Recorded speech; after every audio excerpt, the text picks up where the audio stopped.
प्रिय विद्यार्थियों, जैसा पिछली क्लास में आपने पेपर फर्स्ट आधुनिक भारत का इतिहास पीए पार्ट थर्ड ईयर की क्लास में आंग्ल फ्रांसीसी संघर्ष के बारे में प्रारंभिक जानकारियाँ पढ़ी थी। प्रथम कर्नाटक युद्ध व द्वितीय कर्नाटक युद्ध के बारे में अध्ययन किया था। आज उसी लेसन पर पुनः चर्चा करेंगे। तो देखिए, पेपर फर्स्ट का जो आपका लेसन है आंग्ल फ्रांसीसी संघर्ष, जिसके बारे में पिछली क्लास में आपको मैंने बताया था कि दक्षिण भारत में अंग्रेजों व फ्रांसीसियों के मध्य संघर्ष हुआ था और संघर्ष का कारण था खुद को सर्वोच्च व्यापारिक कंपनी बनाना, भारत पर व्यापारिक एकाधिकार स्थापित करना। इसी महत्वाकांक्षा के कारण अंग्रेजों व फ्रांसीसियों के मध्य दक्षिण भारत में 3 युद्ध लड़े गए। तीनों युद्धों को प्रथम कर्नाटक युद्ध, द्वितीय कर्नाटक युद्ध व तृतीय कर्नाटक युद्ध के नाम से भी जाना जाता है। 2 कर्नाटक युद्धों के बारे में अपन ने पिछले जो क्लास लगी थी उसमें अध्ययन किया था। आज इस क्लास में पुनः उन 2 युद्धों के बारे में व तीसरे महत्वपूर्ण युद्ध के बारे में पुनः अध्ययन करेंगे। तो देखिए, जैसा मैंने बताया था, प्रथम कर्नाटक युद्ध कब लड़ा गया था? ये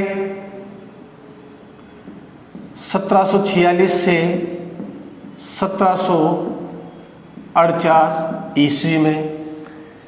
कारण क्या था? कारण था ऑस्ट्रिया में उत्तराधिकार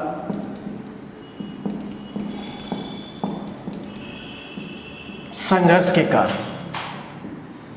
कौन सा युद्ध हुआ था? सेंट थोमे का युद्ध।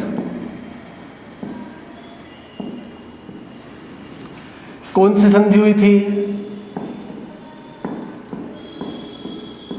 एक्स-ला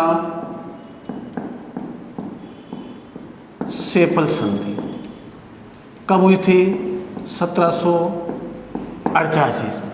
तो देखिए, रिपीट कर रहा हूं वापस में पुनः, अंग्रेजों फ्रांसीसियों के मध्य जो संघर्ष हुए थे, 3 युद्ध हुए थे, उसके बारे में देखिए। पहला जो युद्ध लड़ा गया था उसकी पृष्ठभूमि रखी गई थी यूरोप में। यूरोप में उस समय ऐसा था कि ऑस्ट्रिया में उत्तराधिकार संघर्ष चल रहा था। जैसा मैंने पिछली बार बताया था कि उस समय ऑस्ट्रिया की महारानी थी थेरेसा, और उसका उत्तराधिकारी कौन बने, इसके लिए ब्रिटेन चाहते थे, यानी अंग्रेज, वे अपने पसंद के व्यक्ति को शासक बनाए, जबकि फ्रांसिस चाहते थे कि अपना पसंद का व्यक्ति वहां का शासक बने। अतः इसी उत्तराधिकार को लेकर दोनों में संघर्ष हुआ था यूरोप में, और उस संघर्ष की आग भारत में भी पहुंच गई। और जैसा मैंने बताया था कि किस प्रकार अंग्रेजों ने शुरुआत करते हुए फ्रांसीसी जहाज़ों को अपने अधीन कर लिया था, फिर बाद में फ्रांसीसियों ने मद्रास पर आक्रमण करके मोर्स को वहां से भगा दिया था। बाद में कहा जाता है कि यूरोप में जैसे ही सेंट थोमे का युद्ध, यूरोप में जैसे ही एक्स-ला सेपल संधि के तहत युद्ध बंद हुआ, भारत में भी यह युद्ध बंद हो गए, और अंग्रेजों व फ्रांसीसियों के मध्य जो संधि हुई उसमें यह तय किया गया कि जो दोनों ने जो क्षेत्र पर विजय प्राप्त की है, दोनों ही वापस एक दूसरे को लौटा देंगे। यानी फ्रांसीसियों ने मद्रास पुनः अंग्रेजों को सौंप दिया, और अंग्रेजों ने जो अधीन किए थे क्षेत्र वो फ्रांसीसियों को दे दिए। तो इस प्रकार यूरोप में युद्ध प्रारंभ हुआ, उसकी आग भारत में फैली, और उसी प्रकार जब यूरोप में बंद हुआ युद्ध, उसी के साथ साथ भारत में भी युद्ध बंद हो गए। ये था प्रथम कर्नाटक युद्ध। अब देखिए, द्वितीय कर्नाटक युद्ध।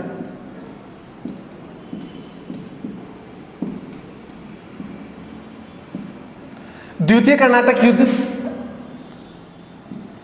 1749 से 1754 ईस्वी में। कारण कर्नाटक व हैदराबाद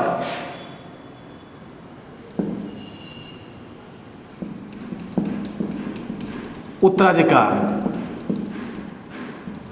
को लेकर यह संघर्ष चला था। कौन सा युद्ध हुआ?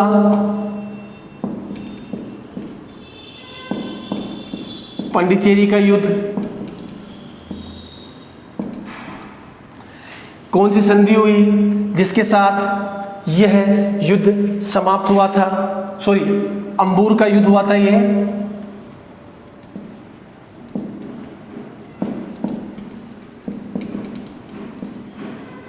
और पांडिचेरी की संधि हुई।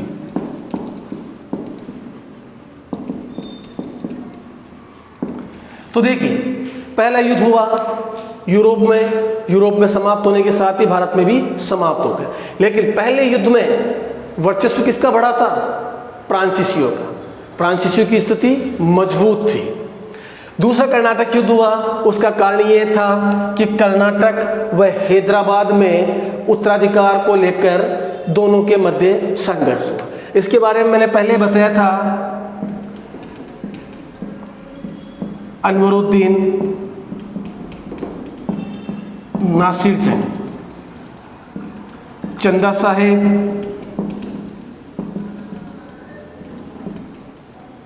मुजफ्फर जंग, ये दोनों हैदराबाद के थे और ये दोनों कर्नाटक के थे, जैसा मैंने पहले भी बताया हुआ। अब अंग्रेजों ने क्या किया? अंग्रेजों ने इनको सपोर्ट किया, तो फ्रांसीसियों ने इनको सपोर्ट किया। यानी अंग्रेज चाहते थे कर्नाटक में अनवरुद्दीन बने और हैदराबाद में नासिर जंग बने, और तो फिर फ्रांसीसियों ने क्या किया? फ्रांसीसी चाहने लगे कर्नाटक में चंदा साहब नवाब बने और हैदराबाद में मुजफ्फर जंग शासक बने। इसी को लेकर दोनों के मध्य अंबूर का युद्ध हुआ 1749 ईस्वी में। इस युद्ध में प्रारंभ में फ्रांसीसियों को सफलता प्राप्त हुई थी प्रारंभ में, लेकिन उसके पश्चात कहा जाता है कि अंग्रेजों को अंतिम रूप से इस युद्ध में विजय प्राप्त हुई थी और आखिर में दोनों के मध्य पांडिचेरी की संधि हुई 1754 ईस्वी में, और इस संधि के साथ यह युद्ध समाप्त हो गया। हालांकि इस संधि के तहत एक बात यह निश्चित हो गई थी, जैसे पहले युद्ध में किसका पलड़ा भारी था? फ्रांसीसियों का। इस युद्ध में अब दोनों की स्थिति मजबूत हो गई, यानी प्रथम बार फ्रांसीसियों का रहा, लेकिन दूसरी बार अंग्रेजों का पलड़ा भारी रहा और अंग्रेजों ने आखिर में इस युद्ध में विजय प्राप्त कर ली थी, यानी अपने पसंद के व्यक्ति को इन्होंने नवाब बना दिया। अब देखिए, इसी के साथ जो तीसरा महत्वपूर्ण युद्ध माना जाता है, जिसके साथ ही यह निश्चित हो गया कि भारत के भाग्य विधाता कौन है। देखिए, तीसरा कर्नाटक युद्ध, यह लड़ा गया था 1756 से 1763 ईस्वी के मध्य। इस युद्ध में कारण था अंग्रेजों द्वारा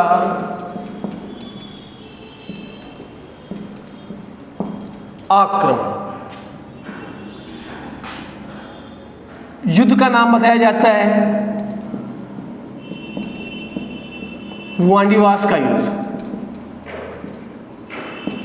जो चला था 22 जनवरी 1760 ईस्वी, और युद्ध बंद हुआ था पेरिस की संधि के साथ, जो हुई थी 1763 ईस्वी।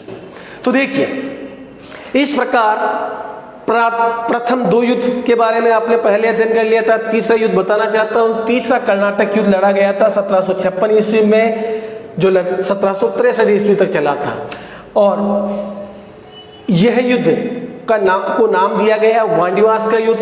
22 जनवरी 1760 2 नंबर का क्वेश्चन पूछा जा सकता है। और युद्ध समाप्त किसके साथ हुआ? पेरिस की संधि जो कि 1763 ईस्वी में हुई थी, उसी के साथ यह युद्ध समाप्त हो गया।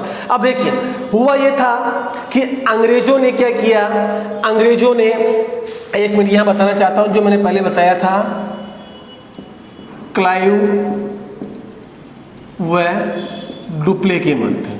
क्लाइव अंग्रेज था और ये फ्रांसिस था। तो देखिए अंग्रेजों ने क्या किया, इस युद्ध की शुरुआत करते हुए फ्रांसीसियों की जो बस्ती थी जिसका नाम था चंद्रनगर, चंद्रनगर पर आक्रमण कर दिया अंग्रेजों।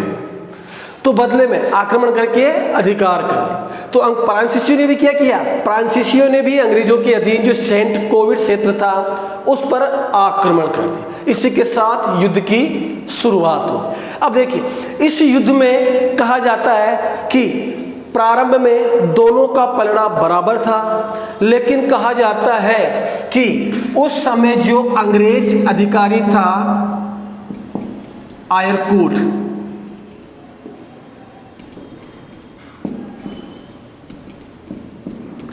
ये था अंग्रेज अधिकारी जिसने कूटनीति का परिचय देते हुए काउंट लाली, ये था फ्रांसिस, काउंट लाली को पराजित किया। कूटनीति किसकी थी? चार्ल्स आयरकूट की, जो अंग्रेज सेना का सेनापतित्व कर रहा था। तो दोनों के मध्य महत्वपूर्ण 22 जनवरी 1760 ईस्वी को वांडीवास का युद्ध हुआ। इस युद्ध में फ्रांसिस बुरी तरह से पराजित हुए और अंग्रेजों को निर्णायक विजय प्राप्त हुई। लेकिन कहा जाता है कि उसी समय यूरोप में भी पेरिस की जो संधि हुई थी, किसके साथ? ब्रिटेन और फ्रांस के मध्य। यूरोप में पेरिस की संधि 1763 ईस्वी में हुई, उसी के साथ ही भारत में भी संघर्ष समाप्त हो गए। लेकिन जब तक फ्रांसीसियों का दमन निश्चित हो, इधर जो पेरिस की संधि हुई थी ब्रिटेन और फ्रांस में, यूरोप में भी, उसमें भी फ्रांसीसियों को पराजय का मुंह देखना पड़ा। इसी के साथ यह निश्चित हो गया कि अब भारत में एकमात्र सर्वोच्च व्यापारिक कंपनी ईस्ट इंडिया कंपनी थी, जिसका एकाधिकार भारत में निश्चित है और अब उसका मुकाबला करने वाली कोई विरोधी कंपनी भारत में नहीं रही। तो एक बार वापस रिपीट कर रहा हूं मैं, तीसरा कर्नाटक का युद्ध हुआ था 1756 से 1763 ईस्वी के मध्य। शुरुआत क्या थी? कारण अंग्रेजों द्वारा फ्रांसीसी बस्ती चंद्रनगर पर आक्रमण करना। बदले में फ्रांसीसियों ने भी आक्रमण किया, युद्ध की शुरुआत हो गई। दोनों के मध्य प्रारंभ में दोनों का पलड़ा बराबर था। बाद में निर्णायक जो युद्ध हुआ वांडीवास का युद्ध, जो कि 22 जनवरी 1760 ईस्वी में हुआ था। इस युद्ध में अंग्रेज अधिकारी आयरकूट ने फ्रांसीसी सेनापति काउंट लाली को पराजित किया, पराजित कर आत्मसमर्पण करने के लिए बाध्य कर दिया और उसे कैद कर ब्रिटेन भेज दिया गया। और बाद में ब्रिटेन से पुनः फ्रांस भेज दिया गया। रिहा होने के पश्चात फ्रांस गया काउंट लाली और फ्रांस में उसे फांसी दे दी गई युद्ध का आरोप लगाकर। और इधर यह जो युद्ध समाप्त हुआ था किस संधि के साथ? पेरिस की संधि के साथ, जो कि 1763 ईस्वी में हुई थी। कहाँ पे? यूरोप में। किन किन के मध्य? ब्रिटेन यानी अंग्रेज व फ्रांसीसियों के मध्य। और वहां पर संधि हुई, उसी के साथ यहां पर भी यह युद्ध समाप्त हो गया। लेकिन तब तक फ्रांसीसियों का दमन पूरी तरह से हो गया। तो इस प्रकार आंग्ल फ्रांसीसी संघर्ष के बारे में जो आपने अध्ययन किया है, उनके जो कारण मैंने आपको बता दिए थे। दोनों की महत्वाकांक्षा ही कारण थे। 3 युद्ध हुए थे, तीनों कर्नाटक युद्ध भी कहा जाता है। इनके अलावा सेंट तोबे का युद्ध, अंबूर का युद्ध, वांडीवास का युद्ध भी कहा जाता है। युद्ध की शुरुआत कहाँ हुई? यूरोप में, और यूरोप की आग भारत में फैल गई। प्रारंभ में फ्रांसीसियों का वर्चस्व रहा, सेकंड युद्ध में दोनों का पलड़ा बराबर रहा, और तीसरे कर्नाटक युद्ध में निश्चित हो गया कि अब एकमात्र सर्वेसर्वा कंपनी ईस्ट इंडिया कंपनी ही है। तो इस प्रकार तीनों युद्धों के बारे में अध्ययन किया। इसके अच्छी तरह से नोट्स बना लीजिए, किताबों में बहुत विस्तार से लिखा हुआ है, क्योंकि मैंने आपको पहले बताया हुआ है कि इतिहास को अगर थोड़ा इजी बनाना है तो ज़्यादा विस्तार से आप एक बार पढ़ लो, लेकिन इस प्रकार अगर आप नोट्स बना लेते हो तो आपको याद करने में, समझने में कोई दिक्कत नहीं आएगी, क्योंकि सब्जेक्ट सारे अपने पास है। प्रथम कर्नाटक एग्जाम्पल 4, प्रथम कर्नाटक युद्ध हुआ था 1746-88 ईस्वी के मध्य। विस्तार से कर सकते हैं अपन, जैसे उदाहरण के तौर पर अंग्रेजों व फ्रांसीसियों के मध्य जो संघर्ष हुआ था, संघर्ष के कारण थे कि दोनों की महत्वाकांक्षा थी, दोनों व्यापारिक कंपनी बनना चाहती थी सर्वोच्च, अतः इसी कारण युद्ध हुआ। प्रथम कर्नाटक का युद्ध टॉपिक लगा के अपन लिख सकते हैं कि यह युद्ध 1746 से लेकर 1748 ईस्वी तक संपन्न हुआ। इसमें कारण क्या था कि ऑस्ट्रिया में उत्तराधिकार को लेकर संघर्ष चल रहा था और दोनों ही चाहते थे ब्रिटेन और फ्रांस पसंद का व्यक्ति वहां का शासक बने। अतः दोनों के मध्य जो युद्ध हुआ यूरोप में उसे सेंट थोमे का युद्ध कहा जाता है, और इस युद्ध में एक्स-ला-चैपल की संधि के साथ यह युद्ध समाप्त हो गया। इस युद्ध में फ्रांसीसियों का पलड़ा भारी रहा। इस प्रकार अपन विस्तार से लिख सकते हैं। क्यों? क्योंकि मैटर अपने पास है, सब्जेक्ट है अपने पास भाई। अब इसी के बारे में ही तो अपने को विस्तार से लिखना है। अब आंग्ल फ्रांसीस संघर्ष के परिणाम को अपन एक लाइन में भी लिख सकते हैं, सीधा सा है, अंग्रेज सर्वोच्च शक्ति बने।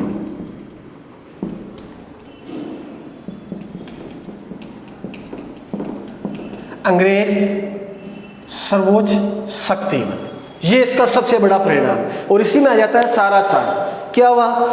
फ्रांसीसियों का दमन हो गया। अब अंग्रेजों का मुकाबला करने वाली कोई यूरोपीय कंपनी नहीं थी। अब अंग्रेज अपने हिसाब से जैसे चाहे व्यापार कर सकते थे। अब उनका सामना होना था सिर्फ और सिर्फ भारतीयों से, यूरोपीय कंपनियों से बिल्कुल भी नहीं। तो देखिए, इस प्रकार अपन ने आंग्ल फ्रांसीस संघर्ष के बारे में अध्ययन किया। और देखिए, इसके अलावा जो सबसे महत्वपूर्ण है, आंग्ल फ्रांसीस संघर्ष जो हुआ उसमें फ्रांसीसियों की पराजय के क्या कारण थे, ये एक महत्वपूर्ण टॉपिक है, क्योंकि पूरे लेसन का जो सार है वो आपके इसी में ही आ जाता है।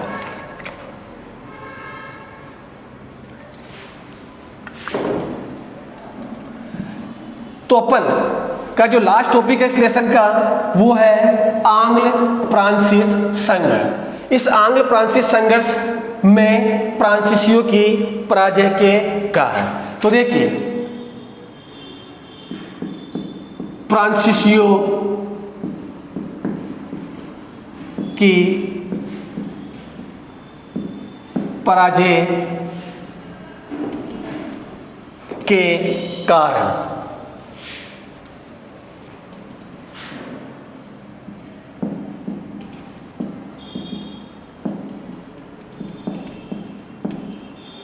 तो देखिए, फ्रांसीसियों की जो पराजय हुई थी उसके कारण जो बताए जाते हैं, जैसे पहला कारण, अंग्रेज कंपनी की श्रेष्ठता। यानी इतिहासकार कहते हैं कि अंग्रेजों व फ्रांसीसियों के मध्य जो संघर्ष हुआ था उसमें फ्रांसीसियों की जो पराजय हुई थी, अंग्रेजों की जो विजय प्राप्त हुई थी, उसमें सबसे बड़ा कारण बताया जाता है कि अंग्रेज कंपनी फ्रांसीसी कंपनी के मुकाबले श्रेष्ठ थी। उसने कूटनीति का परिचय दिया, प्रारंभ में पराजित हुए, स्थिति कमजोर रही, लेकिन फिर अपनी स्थिति मजबूत की। यानी कह सकते हैं कि श्रेष्ठता प्रकट की अंग्रेजी कंपनी ने, दिखाया कि हम श्रेष्ठ हैं, इसलिए फ्रांसीसियों के विरुद्ध अंग्रेजों को विजय प्राप्त हुई और फ्रांसीसियों की पराजय। दूसरा, कंपनी की नौसेना शक्ति। कौन सी कंपनी? अंग्रेज कंपनी की नौसेना शक्ति। यानी कहा जाता है कि ब्रिटेन की सबसे बड़ी ताकत उसकी जल सेना थी। और जो फ्रांस का जो शासक था नेपोलियन बोनापार्ट, जो आप सेकंड पेपर में पढ़ेंगे विश्व का इतिहास, उस लेसन में आपको पता चल जाएगा कि किस प्रकार नेपोलियन बोनापार्ट जो कि एक महान शासक था, उसे अंग्रेजों से क्यों पराजय देखनी पड़ी। क्योंकि अंग्रेजों की सबसे बड़ी शक्ति थी नौसेना शक्ति। इसी शक्ति के बदौलत ही उसने कई देशों पर अधिपत्य स्थापित किया था। तो सबसे बड़ा प्लस पॉइंट है अंग्रेजों का उसकी नौसेना शक्ति। इसका मुकाबला करने वाली कोई भी शक्ति सामने वाले देशों के पास नहीं थी। हालांकि कुछ देशों ने अपनी नौसेना में को संगठित करने का प्रयास भी किया था, लेकिन वो मुकाबला नहीं कर सके अंग्रेजों से। इसके अलावा अंग्रेज कंपनी का आर्थिक रूप से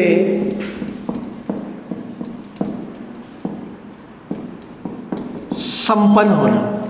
कहा जाता है कि ईस्ट इंडिया कंपनी जो थी वो आर्थिक रूप से काफ़ी संपन्न थे, अतः उसे किसी भौतिक सुविधाओं, अस्त्र शस्त्र आदि के लिए धन की कमी कभी नहीं आई। जबकि फ्रांसीसियों के पास धन का अभाव था। किसकी तुलना में? ईस्ट इंडिया कंपनी की तुलना में। इसके अलावा चौथा कारण है कि फ्रांस द्वारा भारत की ओर अपर्याप्त ध्यान, यानी जहां ब्रिटेन की जो सरकार थी वो लगातार कंपनी को सपोर्ट करती थी, क्योंकि इससे ब्रिटिश जो देश था उससे भी आर्थिक लाभ प्राप्त हो रहा था कंपनी के द्वारा। जबकि जो फ्रांस की जो सरकार थी उसका ध्यान भारत की ओर पर्याप्त रूप से नहीं था। उन्हें पता था कि फ्रांस की स्थिति दयनीय होती जा रही है, लेकिन फ्रांसीसी सरकार द्वारा कभी भी उसे सहयोग नहीं दिया गया, और दिया भी गया तो समय पर नहीं दिया गया। क्योंकि ये इस बात से ये साबित होता है कि फ्रांसीसी सरकार का उद्देश्य भारत में व्यापारिक हित नहीं था, वो पर्याप्त ध्यान नहीं देती थी। जबकि ईस्ट इंडिया कंपनी पर ब्रिटेन की सरकार पूरा ध्यान दे रही थी और पर्याप्त रूप से उसे संसाधन उपलब्ध करवा रही थी। पांचवा कारण है कि आपसी तालमेल का अभाव। किसमें? फ्रांसीसियों के पास। कहा जाता है कि अंग्रेजों के विरुद्ध फ्रांसीसियों में आपसी सामंजस्य का अभाव था। जैसे उदाहरण के तौर पर बता सकते हैं कि जब फ्रांसीसियों ने मद्रास पर आक्रमण करके उस पर अधिपत्य स्थापित किया था, मोर्स को पराजित किया था, तो उसी समय दूसरे फ्रांसीसी अधिकारी ने चुपके से अंग्रेजों से समझौता कर लिया था, भाई कि आप मुझे इतना पैसा दीजिए, हम मद्रास को पुनः आपको लौटा देंगे। तो इस प्रकार आपसी तालमेल का अभाव फ्रांसीसियों में था, इसी वजह से अंग्रेजों को विजय प्राप्त हुई। छठा,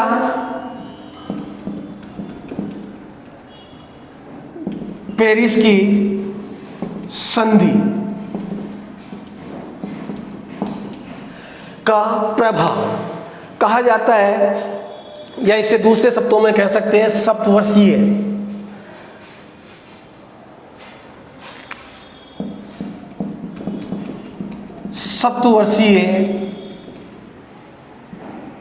युद्ध का